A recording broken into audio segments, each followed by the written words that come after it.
Yun no, mga bossing, mga mapser. Welcome back dito sa ating munting channel. Hanap mo ba ang sulit at dekalidad na health, beauty, at household products? Bago tayo magsimula, i-check out muna ang mga naka-plug na items sa video na to. Limited deals, legit quality. Yan mga bossing, on the way tayo. May pupuntahan tayo ngayon mga bossing.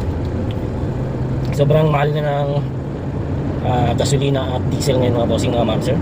Nag-start yung mula nung nag-start yung kaguluhan sa Middle East ay dito sa area ng Cagayan. Dito tayo ngayon mga bossing, sa area ng Cagayan. 57 yung diesel noon, and ngayon ay 123 na yung diesel. Noong nakarang linggo umabot ng 150 mga bossing, so nag-roll back, bumaba ng konti, naging 123 na lang ngayon. At ngayong Martes daw mga bossing ay may inaasahang rollback na siguro mga 20 pesos. Pero kahit bumaba pa ng 20 pesos ngayon, so 100 plus pa rin mga bossing yung litro ng diesel, at nasa 80 to 90 pesos yung gasolina sa araw na ito. At sinara na naman ng Iran yung Strait of Hormuz, yung daanan ng mga barko na bumibiyahe ng petrolyo mga bossing, mga mamsa. Kaya sa tingin natin mga bossing ay malabo nang bumalik sa dati kahit matapos pa yung gera. Malabo nang bumalik sa dati yung presyo ng gasolina, bumalik sa 60 pesos man lang. Baka hirap na nga sa 80 pesos, baka 80 pesos na yung pinakamababa na pwedeng bumalik yung presyo ng petrolyo, lalo na ng crudo, kahit matapos yung gera ng Iran tsaka Israel at US. Kaya sobrang laking epekto, kasi halos yung kinikita natin mapupunta na lang sa pang gasolina na lang natin mga bossing.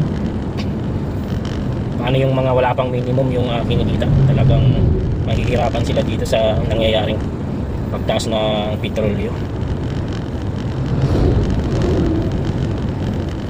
Yun yung matindi dyan mga bossing, mga mamsir, kasi tayong mga ordinaryong tao yung nagsushoulder ng pagtaas, kasi yung mga negosyante, yung mayayaman, yung mga may-ari ng malalaking negosyo kagaya ng mga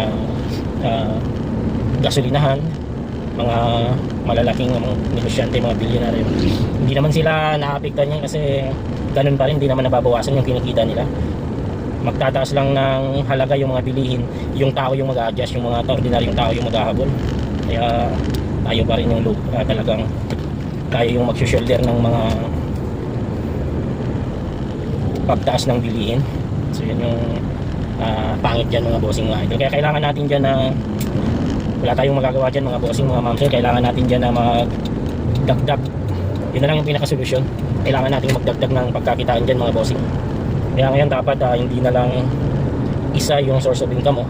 Kung dati kang may regular na trabaho, pwede kang magdagdag ng extra income, sideline, pwede kang magbenta. Yun na yung pinaka the best na pwede mong magawa mga bossing, yung magbenta ka. Kasi kahit may trabaho ka, pwede mong maisingit, pwede kang magbenta online, pwede kang offline.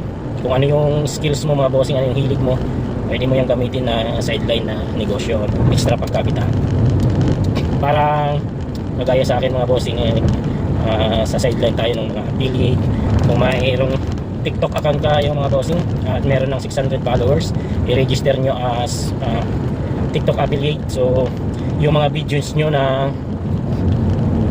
pwede nyo lagyan ng mga yellow basket, pwede nyo lagyan ng mga product links na related doon sa video na tinatapik nyo, para once na may nag-check out galing dun sa video nyo, kinlik yung link na product link na inilagay nyo, pwede kayong kumita 10%, 15%, ganyan mga bossing.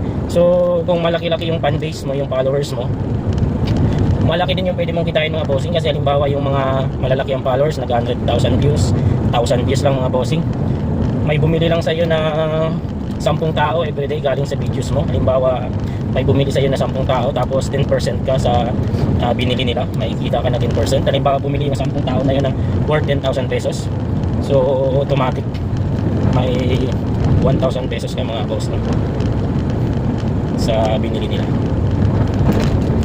So malaking tulong mga bossing yung TikTok affiliate, okay din yan. Kasi di naman yan hindi naman maapektuhan yung mga dati mong ginagawa na hanap buhay. So pang extra pagkakitaan lang. Ganun din mga bossing sa Shopee, pwede rin kayo mag Shopee affiliate. Walang required na followers doon mga bossing. Basta pumunta kayo sa Shopee app nyo, hanapin nyo yung affiliate program ng Shopee, then i-register nyo yung account nyo as affiliate, tapos share mo yung mga product link, yung mga alam mong trending ngayon na produkto, share mo sa Facebook mo. Pwede nyo ilagay pag once nag-upload kayo ng reels, ilagay nyo sa comment section yung mga product link ng mga item na gusto nyo i-promote sa videos nyo, sa mga reels nyo.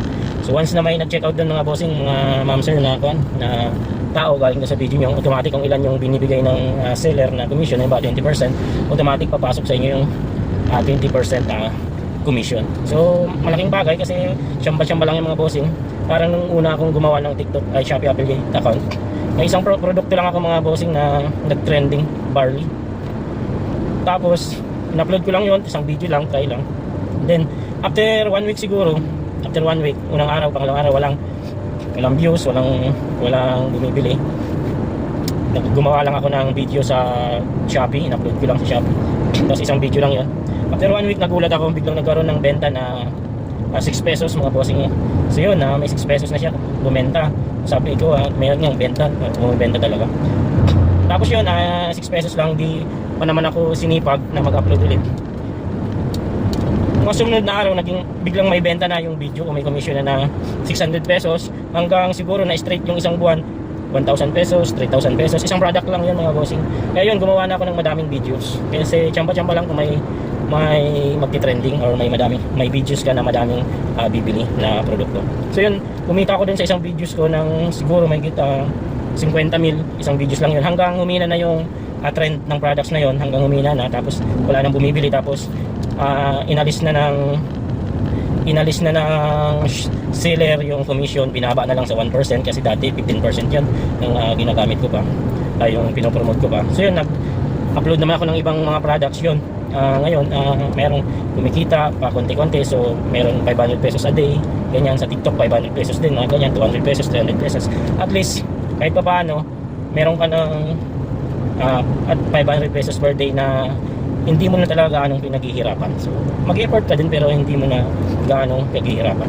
So yun lang isa sa mga idea mga bossing para dumagdag yung inyong income sa panahon na to na sobrang taas na ng mga bilihin.